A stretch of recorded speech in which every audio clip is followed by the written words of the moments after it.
আমরা আশা করি আমরা অন ট্র্যাক আছি। আমাদের যে একটা প্রকল্প ছিল, প্রকল্পের যে টাইম লিমিটটা আছে, টাইম লিমিটের ভিতরে আমরা আছি। একটু আর্লিয়ার কাজ হয়ে যাচ্ছে। আমরা যেটা দেখতেছি যে আমরা 2 মাস আগে যেটা দেখেছি যে পুরা বালি ছিল মাঠে, এখন দেখা যাচ্ছে গ্রিনারি ফলিয়েজ খুব সুন্দরভাবে স্প্রেড করেছে পুরো মাঠে। আমরা আশা করি আগামী 1 মাসের ভিতরে আরও ইমপ্রুভমেন্ট দেখবো আমরা। আমাদের যে প্রগ্রেস আছে, প্রগ্রেসের 75%ই আমরা অ্যাচিভ করে ফেলতে পারবো আগামী 1 মাসে। আর বাকিটা যে ড্রেসিং করতে হবে, মেনটেন্যান্স করতে হবে, ওইটা আরও 1 মাস সময় লাগতে পারে। আমরা আশা করি যে সেপ্টেম্বরের শেষে আর্লি অক্টোবরের ভিতরে আমরা ফিল্ড রেডি করে ফেলতে পারবো খেলার জন্য, প্র্যাকটিসের জন্য, এবং যে মেনটেন্যান্স করার দরকার ওটাও হয়ে যাবে ওই টাইমের ভিতরে। বসুন্ধরা টিস্যু, অশুদ্ধতার বিরুদ্ধে এক বিন্দুও ছাড় নয়।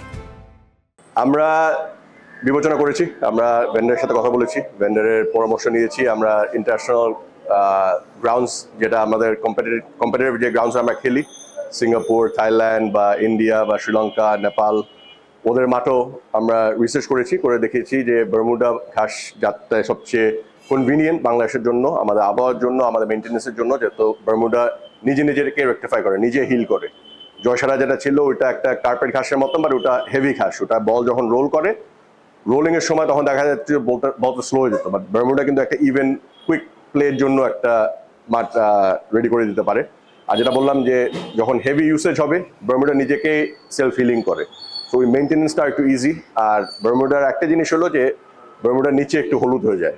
সো টাইম টু টাইম যদি আমরা আমাদের ফিল্ডকে মেনটেন্যান্স করে রাখি, ঘাস কাটি, এটাকে এরেট করি, তাহলে অটোমেটিকই দেখবেন এই বারমুডা ঘাসটাই সবুজ থাকবে। আর এটা আমরা বিশ্বাস করি যে বাংলাদেশের মাঠের জন্য, বাংলাদেশের আবহাওয়ার জন্য, আর বাংলাদেশে খেলার জন্য এটা সবচেয়ে বেস্ট কোয়ালিটি ঘাস আমরা রোপণ করছি।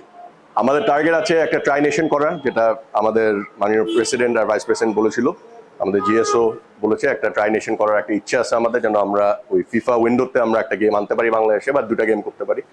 আমরা আশা করি যে ওই ট্রাই নেশনের আগেই আমাদের মাঠ প্রিপেয়ার হয়ে যাবে আর খেলার উপযোগী হয়ে যাবে। যা যা ভুল ত্রুটি আছে ছোট ছোট, ওটা কিন্তু দেখবেন মেনটেন্স অলরেডি হচ্ছে, যেখানে যেখানে ফিল করতে হচ্ছে ওরা ফিল করছে। আর আমাদের যে ভেন্ডার আছেন উনি খুব অভিজ্ঞতা, ওনার অনেক এই মাঠ নিয়ে, ওনার পরামর্শতে কিন্তু কাজ চলছে। আর আমরা দেখছি যে প্রত্যেক ভিজিটে কিন্তু একটা ইমপ্রুভমেন্ট আছে। আর আমরা বিশ্বাস করি ওনার অ্যাডভাইসে, ওনার গাইডেন্সে আমরা বাংলাদেশের সবচেয়ে ভালো সেরা মাঠ করতে পারবো এই জাতীয় স্টেডিয়াম। আমরা বিশ্বাস করি অতীতে যা হয়েছে ওটা নিয়ে আমরা এখন আলোচনা করবো না, বিবেচনাও করবো না। আমরা চাচ্ছি আমাদের মাঠ আমাদের হাতে গড়ে উঠুক। তো ওইটার পরিপক্ষতে আমরা যে কাজটা শুরু করছি গ্রাউন্ডস কমিটির আন্ডারে, আমাদের মাননীয় চেয়ারম্যান সাহেবের আন্ডারে, আমরা বিশ্বাস করি আমরা সবচেয়ে বেস্ট প্ল্যান নিয়ে, সবচেয়ে বেস্ট আইডিয়া নিয়ে বাস্তবায়ন করছি আমাদের আইডিয়াটা। আমরা আশা করি যখন মাঠটা আমরা হ্যান্ড ওভার করে দিব বিএফএফকে অফিসিয়ালি, তখন দেখা যাবে যে এটা বাংলাদেশের সবচেয়ে সেরা মাঠ হবে। আর এই মাঠটা দেখে আরো রেপ্লিকেশন করা হবে পুরো বাংলাদেশে, যাতে যে জাতীয় স্টেডিয়ামগুলি আছে যেখানে আমরা ফুটবল খেলাই, ওখানে আমরা চাবো যে এই মাঠটা শেষ হওয়ার পরে আমরা ওইটা হাত দিব, যেন আমরা আরো মাঠ রেডি করতে পারি খেলা উপযোগ্য করার জন্য। For more updates, subscribe to our YouTube channel and click on the bell icon.